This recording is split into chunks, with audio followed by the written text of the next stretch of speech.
विद्यार्थियों, आप लोग अच्छे होंगे और हम विश्वास कर रहे हैं कि आप हमसे पढ़ रहे हो और आशा करते हैं कि आप अच्छे होंगे, बेहतर होंगे, तैयारी को बेहतरीन करना चाह रहे हैं। तो आपको बता दें, हम आपका सहयोग कर रहे हैं और करते रहेंगे।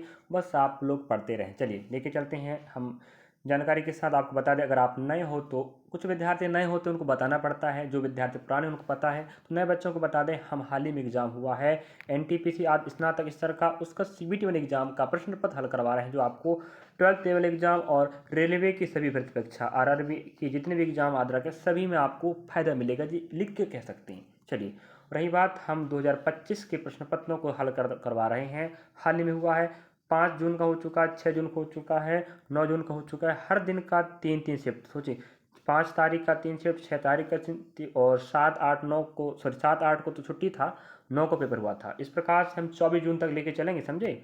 तो 5, 6, 9 हो चुका है। आज हम इस वीडियो के माध्यम से 10 जून के शिफ्ट नंबर फर्स्ट ले रहे हैं, फिर आपको सेकंड दिखाएंगे, फिर आपको थर्ड दिखाएंगे, समझे।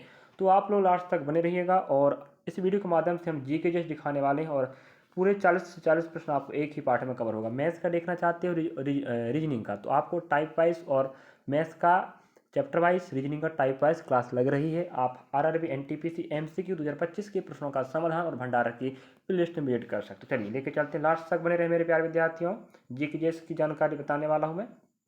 पहला प्रश्न, कंप्यूटर के 4 से 5 प्रश्न आएंगे और करंट अफेयर के आपके 8 से 9। सिस्टम दिनांक और समय बदलने के लिए किस विंडोज ओएस टूल का उपयोग किया जाता है। देखिए, हमें पूछ रहा है सिस्टम में, अगर आपका कंप्यूटर आपके पास है, अगर उसका आपको दिनांक और समय बदलना है, तो सिस्टम दिनांक और समय बदलने के लिए किस विंडोज ओएस टूल का उपयोग किया जाता है, वो आपका राइट आंसर है कंट्रोल पैनल। ठीक है, कंट्रोल पैनल का उपयोग करके हम समय और दिनांक बदल सकते हैं। नेक्स्ट प्रश्न, प्रश्न आप सिस्टमेटिक नहीं मिलेगा, मिक्सअप प्रश्न मिलता है, तो आपको पता ही होगा। अगर आप एग्जाम देकर आ चुके हैं रेलवे का, एनटीपीसी सीबीटी वन का, तो आपको पता होगा। और जो बच्चे नए फ्रेशर हैं, याद रखें, आप सही जगह सही सटीक जानकारी पढ़ रहे, चिंता ना करें। यदि आप एमएस पावर पॉइंट 2019 में, ठीक है, कीप्स योर फॉर्मेटिंग ऑप्शन से टेक्स्ट पेस्ट करते हैं, तो क्या कहता है, तो क्या कहा जाता है, ये पूछ रहा था। याद रखें, उसका मतलब क्या होता है, सोर्स है ना। तो कीप सोर्स फॉर्मेटिंग ऑप्शन से अगर टेक्स्ट को आप पेस्ट कर रहे हैं, तो टेक्स्ट की फॉर्मेटिंग सोर्स की मूल फॉर्मेटिंग जैसे ही बनी रहती है। मतलब कहने मतलब जैसा था पहले वैसे ही बना रहेगा वो। टेक्स्ट की जो फॉर्मेटिंग है, सोर्स की मूल फॉर्मेटिंग की जैसे ही बनी रहती है। इस तकनीक के आप कह सकते हो, इसके ऑप्शन से आप अगर पेस्ट करते हो तो ठीक है। कीप सोर्स फॉर्मेटिंग के माध्यम से आप टेक्स्ट को अगर पेस्ट करते तो पहले जैसा था वैसा ही बना रहेगा। अगला प्रश्न आप देख पा रहे हो, लास्ट तक बने रहे, आपको 40 प्रश्न मिलेगा। हम प्रश्न क्रमांक शुरुआत से लेकर धीरे एक के बाद एक दिखाते रहेंगे। नेप्ट्यूनियम और प्लूटोनियम जैसे तत्व कहाँ पाए जाते हैं, देखिएगा, ये आपका तत्व आवर्षाणी संबंधित प्रश्न कह सकते हो। लेकिन आपको पूछ रहा है ये इनकी जो उपस्थिति होती है आपके पृथ्वी में कहाँ पर होती है। ठीक है, नेप्टूनियम और प्लूटोनियम आपके तत्व होते हैं, इनको पूछ रहा है कहाँ पाए जाते हैं। याद रखें, ये पिच ब्लेड में पाए जाते हैं, ना समुद्री जल में, ना ग्रेनाइट में, ना कोयला में, तो पिच ब्लेड में पाए जाते हैं। अगला प्रश्न आप देख पा रहे होंगे, अरिजीत सिंह ने 2025 में निम्नलिखित में से किस क्षेत्र में पद्मश्री से सम्मानित किया गया। याद रखें, अरिजीत सिंह एक सिंगर हैं, संगीतकार हैं, तो उन्हें कला के क्षेत्र में क्या मिलेगा, पद्मश्री, जो भारत का चौथा सर्वश्रेष्ठ पुरस्कार, पहला भारत रत्न, फिर पद्म विभूषण, फिर पद्म भूषण, फिर पद्मश्री, तो भारत का चौथा सम्मान जिसे पद्मश्री कहा जाता है। और अरिजीत सिंह, याद रखें, ये प्रमुख आपके भारत के गायक हैं और इन्हें कला के क्षेत्र में पुरस्कार दिया गया है। नेक्स्ट, आप प्रश्नों का तरीका व पैटर्न समझेंगे कि प्रश्न किस प्रकार से किस टॉपिक से पूछ रहा, समझे, और किस सब्जेक्ट से कितना पूछ रहा है। निम्नलिखित में से कौन सा देश अब ऑस्ट्रेलिया के साथ पुनर्निर्धारित 2026 रग्बी लीग विश्व कप की सह मेजबानी करेगा। मतलब ऑस्ट्रेलिया में तो होगा ही होगा 2026 में, ठीक है, साथ में जो रग्बी, याद रखें, रग्बी लीग, इसमें विश्व कप होने वाला रग्बी लीग का तो 2026 में होगा। तो वो कह रहा है ऑस्ट्रेलिया के साथ एक कौन सा देश है जो आपका सहभागी दर्शाएगा, वहाँ पर ही मैच होगा। वो आपका रहेगा पापुआ न्यू गिनी, ठीक है, याद रखें। तो पापू या न्यू गिनी एक देश है और ऑस्ट्रेलिया एक देश है। दोनों देशों में 2026 का रग्बी विश्व कप होने वाला है। दोनों देश मेजबानी करने वाले हैं।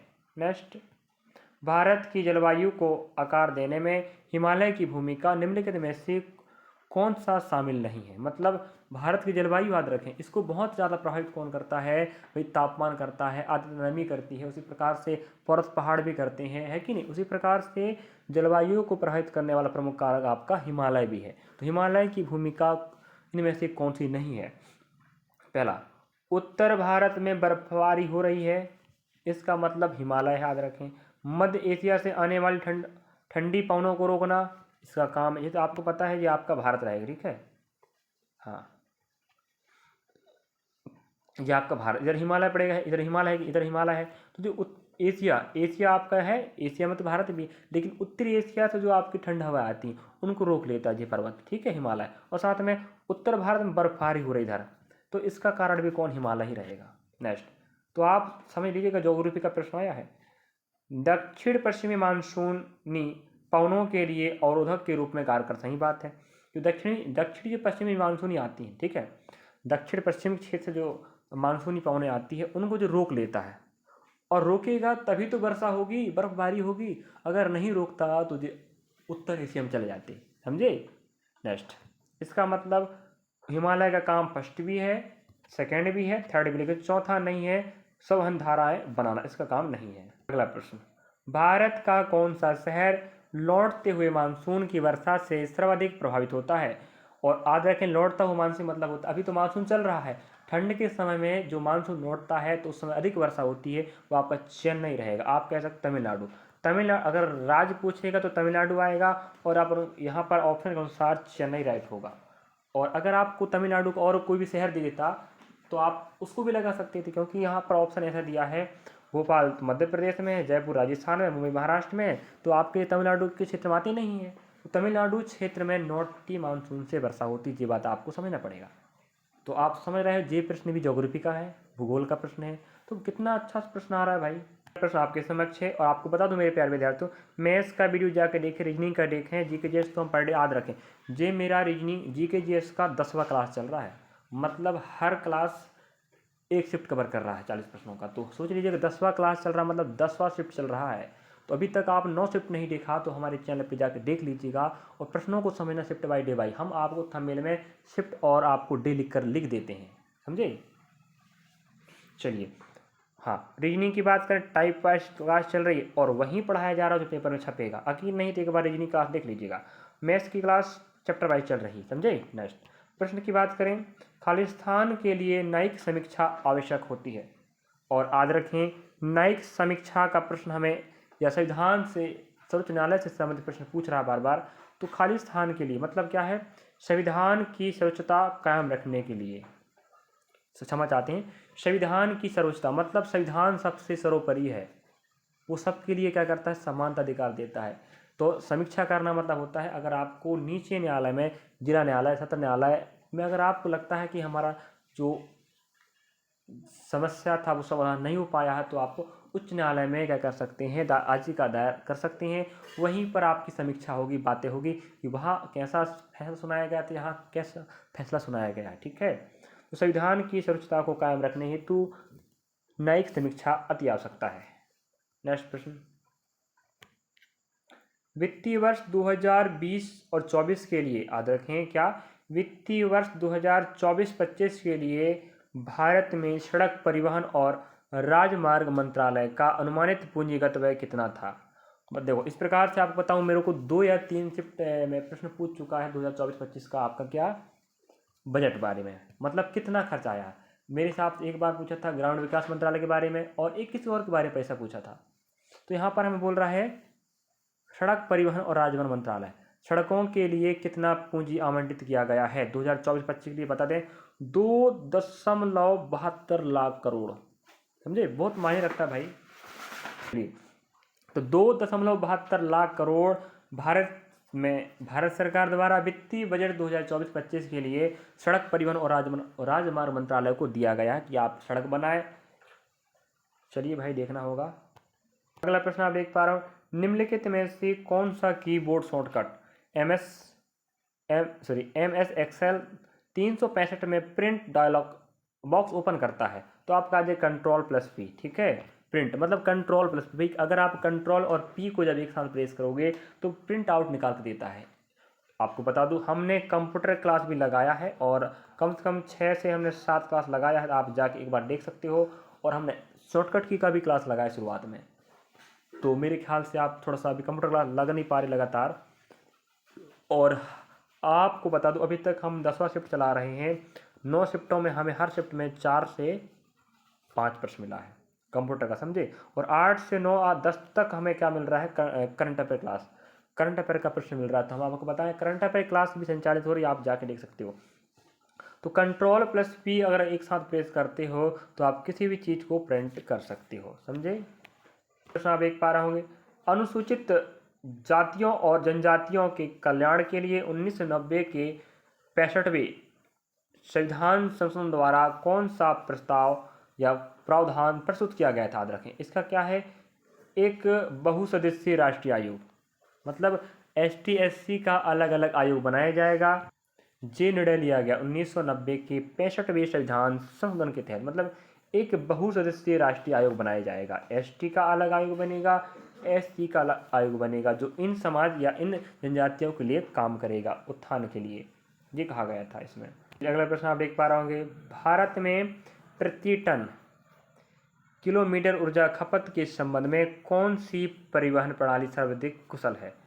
मतलब प्रति टन किलोमीटर ऊर्जा खपत, मतलब सबसे ज़्यादा ऊर्जा खपत या प्रति टन किलोमीटर ऊर्जा खपत का संबंध कौन सी परिवहन प्रणाली सर्वाधिक कुशल है। तो आपका आंसर आएगा अंतर्देशीय जलमार्ग, ठीक है, ये आपका राइट आंसर होगा।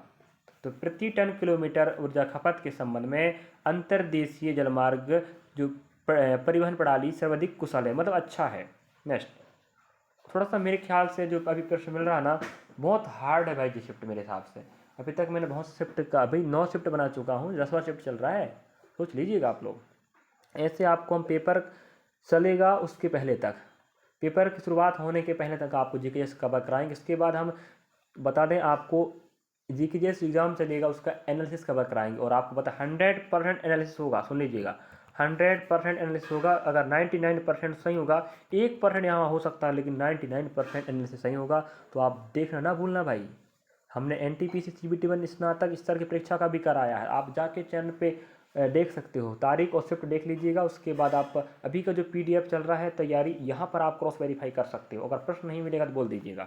तो हम हाल ही में एग्जाम हुआ उसके प्रश्न पत्र हल करवा रहे हैं, और एग्जाम चलेगा NTPC 12th लेवल का, उसका भी हम करवाएंगे एनालिसिस। तो आप देख लीजिएगा, फिर कह दीजिएगा हाँ सही बात है कि नहीं। नेक्स्ट, उत्कल मैदान भारत के तटीय मैदान के किस भाग में स्थित है।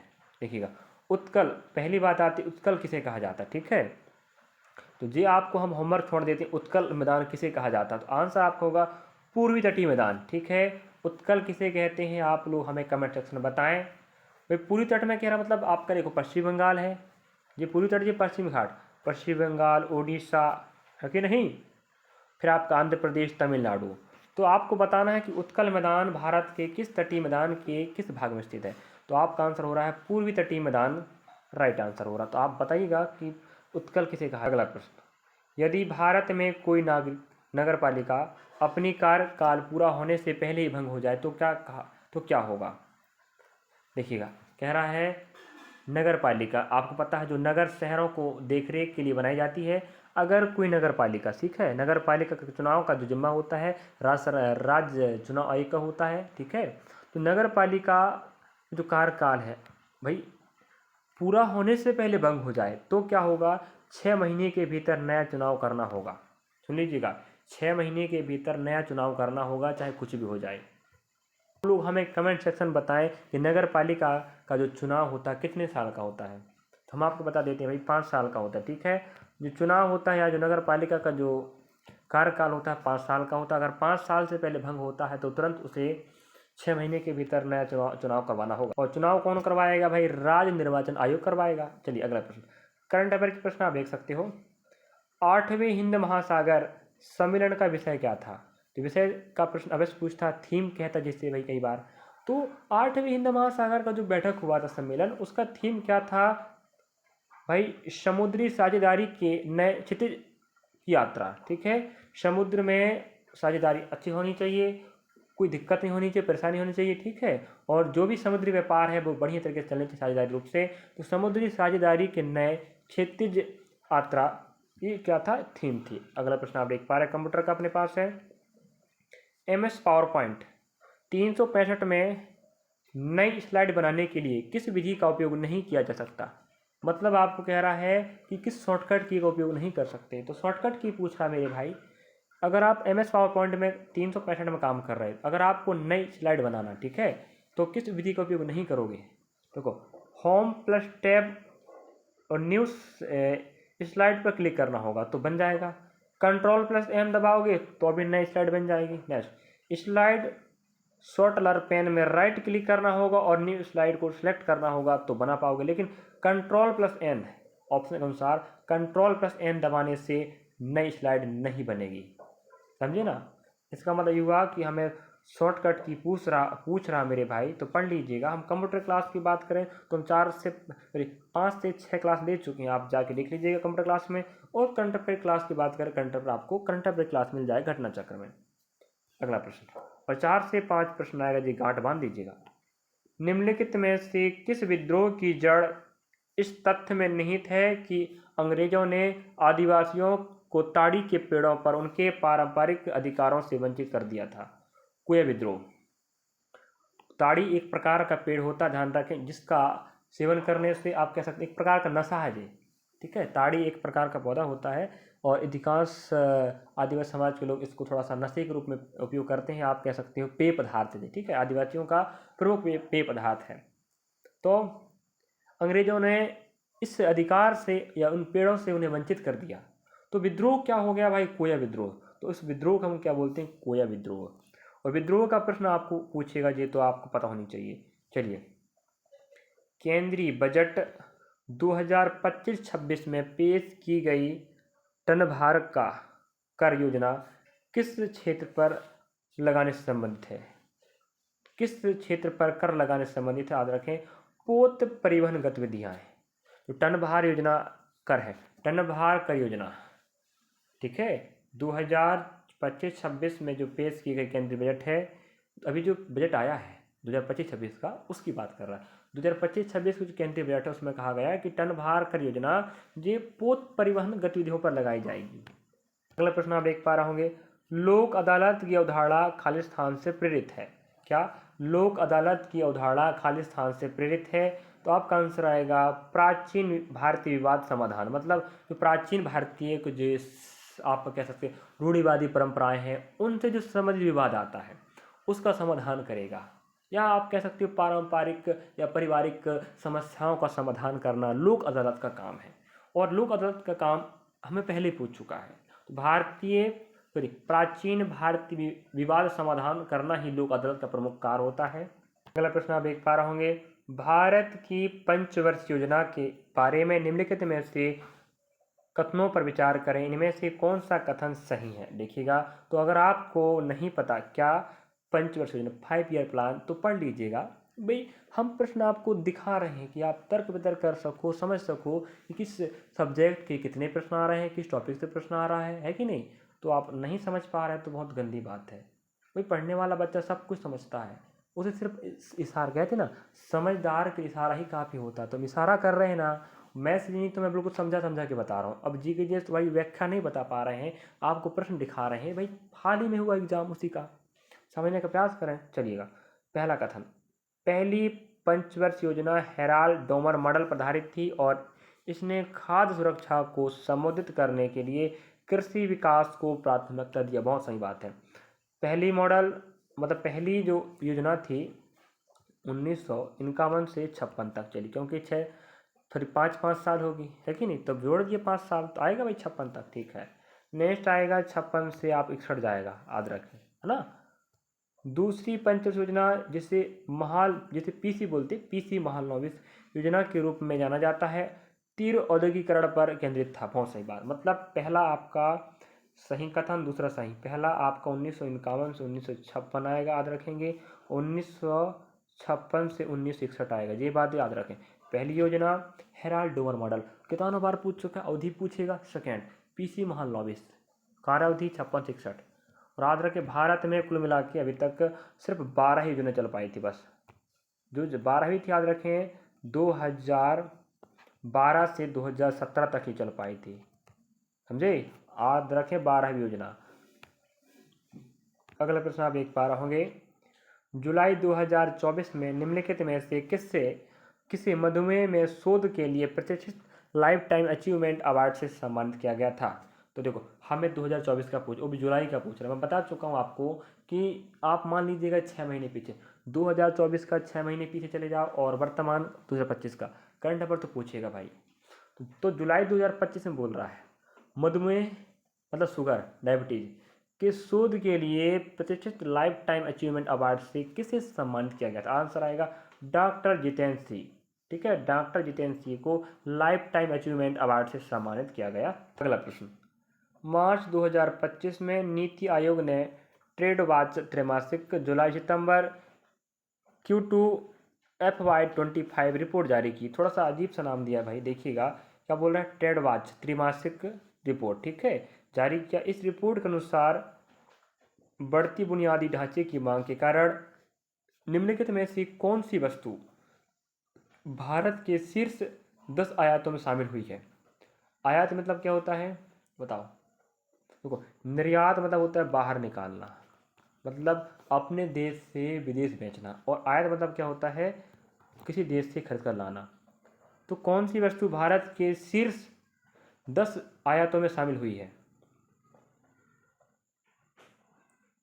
आपका आंसर आएगा तांबा। तांबा आपका राइट होगा। नेक्स्ट प्रश्न, निम्नलिखित में से कौन सा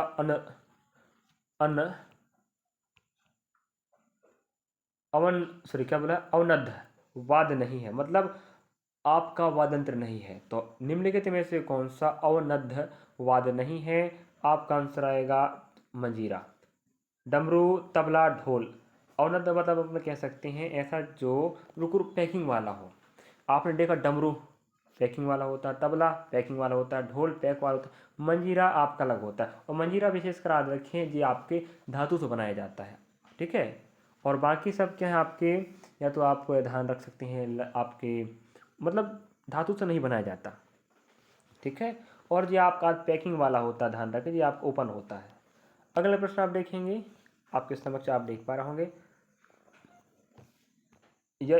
देखिएगा, यदि आप MS Excel 365 में किसी वर्कबुक को इस प्रकार सहेजना चाहते हैं कि केवल देखने की अनुमति हो तथा एडिटिंग प्रतिबंध हो, तो आपको किस फीचर का उपयोग करना होगा। मतलब आप MS Excel 365 में काम कर रहे हैं और वर्कबुक आपके पास है, उसको आप सेव करना चाहते हो लेकिन देखने की अनुमति हो, एडिटिंग आप नहीं कर सकते, तो आपको बोल रहा है आप किस फीचर का उपयोग करोगे। तो आप ऑप्शन देख पाएंगे, सेकंड रीड ओनली मोड, मतलब पढ़ बस पाओगे, देख पाओगे लेकिन एडिटिंग नहीं कर पाओगे।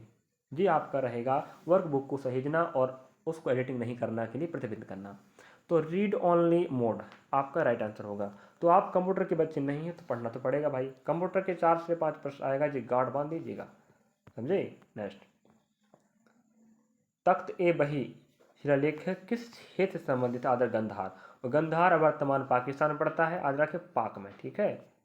और गंधार एक जनपद हुआ करता था पहले, याद रखना तो पड़ेगा भाई। नेक्स्ट, तख्त ए बही शिलालेख किस क्षेत्र से संबंधित है, याद रखे गंधार, और वर्तमान गंधार पाकिस्तान। मेरे ख्याल से ये भाई थोड़ा सा हटीला ही आपका शिफ्ट रहा है, आप देख पा रहे हैं खुद भी। नवंबर 2024 में भारत सरकार ने प्रसारण सेवा विनियम विधेयक 2024 पेश किया। निम्नलिखित में से कौन सी इस विधेयक की प्रमुख विशेषता है। देखिएगा, निम्नलिखित में से कौन सी इस विधेयक की प्रमुख विशेषता है ये बोल रहा है। तो याद रखें ऑप्शन अपना थर्ड राइट होगा, डिजिटल समाचार प्रचारकों और सामग्री निर्माताओं का अनिवार्य पंजीकरण, मतलब आपको पंजीकरण करवाना पड़ेगा। अगर आप समाचार पत्र छाप रहे हैं या आप समाचार कोई न्यूज एजेंसी चला रहे हैं तो आपको अनिवार्य रूप से पंजीकरण करवाना पड़ेगा, मतलब रजिस्ट्रेशन। बिना रजिस्ट्रेशन के आप कोई भी काम नहीं कर सकते, ना पत्रकारिता, ना समाचार पत्र, ना पत्रिका छाप सकते हो, ना कोई एंकरिंग कर सकते हो, समझे। अगला प्रश्न, मई 2025 में किस राज्य केंद्र शासित प्रदेश के मंत्रिमंडल ने वायु प्रदूषण से निपटने के लिए 5 क्लाउड सीडिंग परीक्षण करने हेतु 3.21 करोड़ की परियोजना को मंजूरी दी? आदर्श दिल्ली। और आपको पता है कि भारत का सबसे ज़्यादा प्रदूषित शहर दिल्ली ही है, तो दिल्ली केंद्र शासित प्रदेश के मंत्रिमंडल ने वायु प्रदूषण से निपटने के लिए 5 क्लाउड सीडिंग परीक्षण करने हेतु 3.21 करोड़ रुपए की मंजूरी दी थी। दिल्ली सरकार ने कहा कि हम कम कर सकते हैं इस योजना के तहत। अगला प्रश्न आप देख पा रहे हैं, 1892 में भारतीय राष्ट्रीय कांग्रेस ने अपने इलाहाबाद अधिवेशन में एक महत्वपूर्ण प्रस्ताव पारित किया जिसमें निम्नलिखित में से किस भारतीय को शामिल करने की मांग की गई? तो हाँ, निम्नलिखित में से किस में भारतीयों को शामिल करने की मांग की गई? तो आज रखें विधान परिषद। विधान परिषद एक सभा हुआ करता था पहले का अंग्रेजों के समय काल में, तो उसमें भारतीयों को सदस्यता लेने की अनुमति दे दी गई 1892 में। ठीक, 1892 में भारतीय राष्ट्रीय कांग्रेस ने यह कहा कि इलाहाबाद अधिवेशन में कि हम विधान परिषद में शामिल होंगे। ठीक है। अगला प्रश्न, तंत्रिका आवेगों को संचारित करने में अंतर्ग्रहण प्रभाविता सर्वाधिक महत्वपूर्ण रूप से निम्नलिखित में से किसके द्वारा निर्धारित होती है?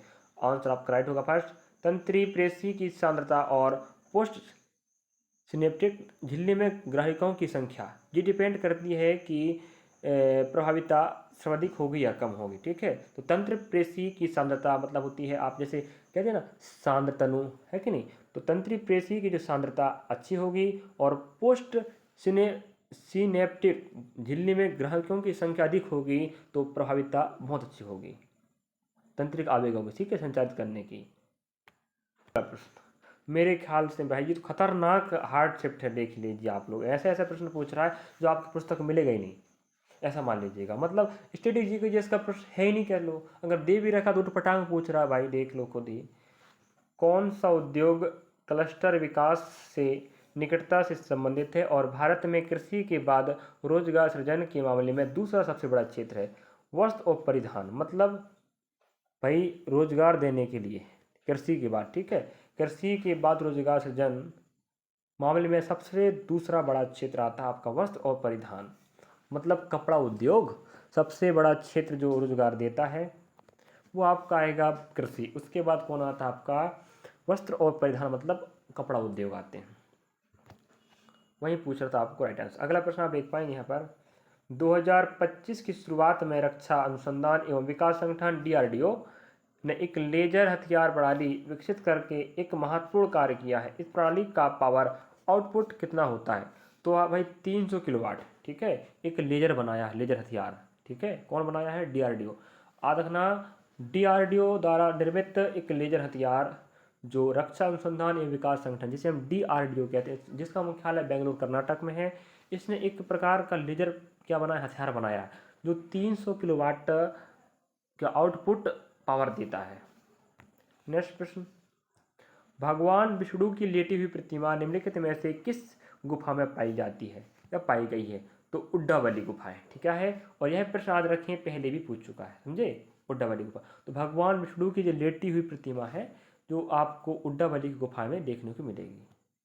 अगला प्रश्न, भारत में प्रथम विधि आयोग का नेतृत्व खालिस्तान ने किया था। मतलब विधि आयोग मतलब समझ रहे ना, कानून आयोग।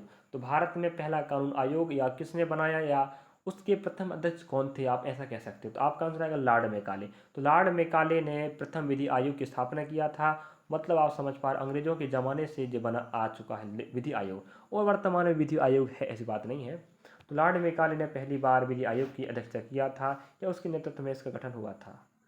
इतिहास का प्रश्न आप देख पा रहे होंगे, ध्रुवसेन का उत्तराधिकारी कौन था? इस प्रकार से गुप्त साम्राज्य का, पुष्पभूति वंश का, कुषाण वंश का, मौर्य वंश का, इन वंशों का प्रश्न पूछता रहता। तो ध्रुवसेन का उत्तराधिकारी कौन था, मतलब ध्रुवसेन के बाद गद्दी पर कौन बैठा? आपका आंसर आएगा धारापट्टा, ठीक है, धारापट्टा। अगला प्रश्न आप देख पा रहे होंगे, मार्च 2025 में जेनेरिक दवाओं के उपयोग को बढ़ावा देने के लिए कौन सा दिवस मनाया गया?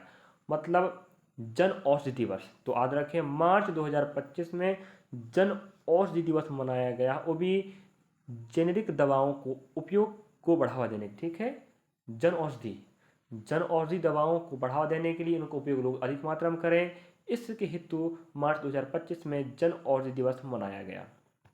अगला प्रश्न आप देख पा रहे होंगे, वायु में ध्वनि तरंग किस प्रकार की तरंग होती है। मतलब जो वायु होता है उसमें ध्वनि तरंग होती है। तो ध्वनि तरंग का प्रकार पूछ रहा है कि अनुप्रस्थ है, अनुदैर्घ्य है, विद्युत चुम्बकीय है, अप्रगामी। तो याद रखें जो वायु होता है उसमें ध्वनि तरंग होती है, याद रखें वो अनुदैर्घ्य तरंग होती हैं। क्या होती है? अनुदैर्घ्य तरंग। समझे विद्यार्थियों? हाँ, तो वायु में ध्वनि का जो तरंग होता है अनुदैर्घ्य होता है, ना कि अनुप्रस्थ।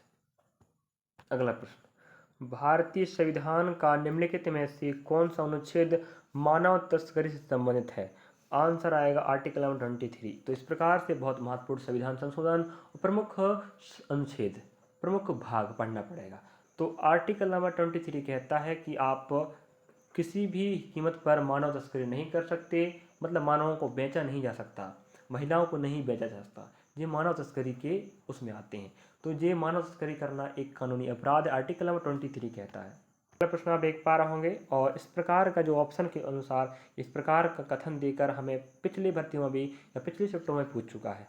राष्ट्रीय खाद्य तेल मिशन ऑयल फॉर्म के संबंध में निम्नलिखित में से कौन सा कथन सही है। याद रखें, तो यहाँ पर आपको देख पा ऑप्शन थर्ड मतलब दोनों सही कह रहा है। इसका मतलब क्या? पहला कथन, दूसरा सही, तीसरा आपका गलत होगा। मतलब भारत सरकार द्वारा 2021 में नई केंद्रीय प्रायोजित योजना जिसका नाम राष्ट्रीय खाद्य तेल मिशन ऑयल पाम है शुरू की गई। ये बात सही है, योजना शुरू किया गया। नेक्स्ट, इसका उद्देश्य पूर्वोत्तर राज्यों और अंडमान एवं निकोबार द्वीप समूह पर विशेष रूप से ध्यान देते हुए देश को खाद्य तेलों में आत्मनिर्भर बनाने के लिए ऑयल पाम की खेती को बढ़ावा देना है। हाँ, ऑप्शन सॉरी पहला कथन दूसरा कथन दोनों सही है, बाकी तीसरा कथन गड़बड़ है। आप लोग पढ़ लीजिएगा। हम यहाँ पर आगे बढ़ रहे हैं और आपकी जिम्मेदारी बनती है कि आप इस प्रकार करंट अफेयर पढ़ने चालू करें। अगला प्रश्न आप देख पा रहे होंगे, अप्रैल 2025 में किस DRDO प्रयोगशाला ने लेजर हथियार का सफल परीक्षण किया। देखिएगा, अभी हमें पूछा था उस हथियार का जो पावर है, आउटपुट वो क्या है, तो हमने बोला 300 किलोवाट। अभी देख उसी समय प्रश्न पूछ लीजिए, DRDO द्वारा एक लेजर हथियार बनाया गया है, उसका जो पावर आउटपुट था वो 30 किलोवाट था। अब पूछ रहा है प्रयोगशाला ने, किस प्रयोगशाला ने, किस DRDO। तो आंसर आएगा अपना उच्च ऊर्जा प्रणाली एवं विज्ञान केंद्र। ठीक है, ऑप्शन थर्ड। तो उच्च ऊर्जा प्रणाली एवं विज्ञान केंद्र प्रयोगशाला द्वारा लेजर हथियार का सफल परीक्षण किया गया जो 300 किलोवाट का पावर क्षमता रखता है। यहाँ पर हमारा 40 प्रश्नों का भंडारा समाप्त होता है। और आपको पता है कि हर शिफ्ट में CBT 1 में है ना, CBT 1 में आपको 40 ही प्रश्न मिलेगा। तो मेरे ख्याल से आप समझ गए होंगे। मिलेंगे नेक्स्ट पार्ट में। वीडियो अच्छा लगा तो लाइक करें, सब्सक्राइब करें, शेयर करें और मेरा सहयोग करें मेरे विद्यार्थियों। अगर आप सहयोग करोगे तो मेरा हौसला बढ़ेगा और मैं आपके लिए बेहतर से बेहतर काम करता रहूँगा और काम कर ही रहा हूँ। अगर आप रेलवे की कोई भी तैयारी कर रहे हो, कोई वैकेंसी की, अगर आप फ्री ऑफ कॉस्ट पढ़ना चाहते हो तो हर वीडियो आपको बहुत फायदा देगा। मैथ्स का, रीजनिंग का, जीके जेएस का पढ़ते रहो। आपके साथ कंप्यूटर क्लास भी लग रही, जाके देख सकते हो कंप्यूटर प्लेलिस्ट में। और current affair class per day संचालित 10 प्रश्नों का प्रश्न चलता रहता है। और आप RRB NTPC MCQ 2025 के प्रश्नों का समाधान और भंडारक की प्लेलिस्ट में एक बार वेट करके देख लो, एक बार जाके देख लो। मैथ्स का वीडियो, रीजनिंग का, जीके जेएस का। जीके जेएस को तो आप देख पा रहे होंगे, मैथ्स रीजनिंग का जाके देख लो। जो भी जानकारी पढ़ा जा रहा है 100% ऑथेंटिक सही है। और पेपर में काम नहीं आएगा तो बोल देना लिख के, समझे। 12th लेवल एग्जाम जल्द होने वाला, अगले महीने से, पता है ना आपको। 7 जुलाई से सॉरी 7 अगस्त से होगा 8 सितंबर तक। तो तैयारी करना है तो जुड़े रहो, फ्री ऑफ कॉस्ट। मिलेंगे नेक्स्ट पार्ट में। वीडियो अच्छा लगा तो लाइक करें, सब्सक्राइब करें और शेयर करें। आर्थिक रूप से कमजोर विद्यार्थी जो पढ़ सके आपके जैसा है और आप उसे अगर सहयोग करना चाहते हो कर सकते हो। हम आपका कर रहे हैं, आपको पता चल गया। और कहीं अगर आपका सहयोग आप कर देते हो उसका, तो वो पढ़ लिख कर आगे बढ़ सकता है भाई। तो मिलेंगे नेक्स्ट पार्ट में, जब तक tata bye bye. Thank you for watching.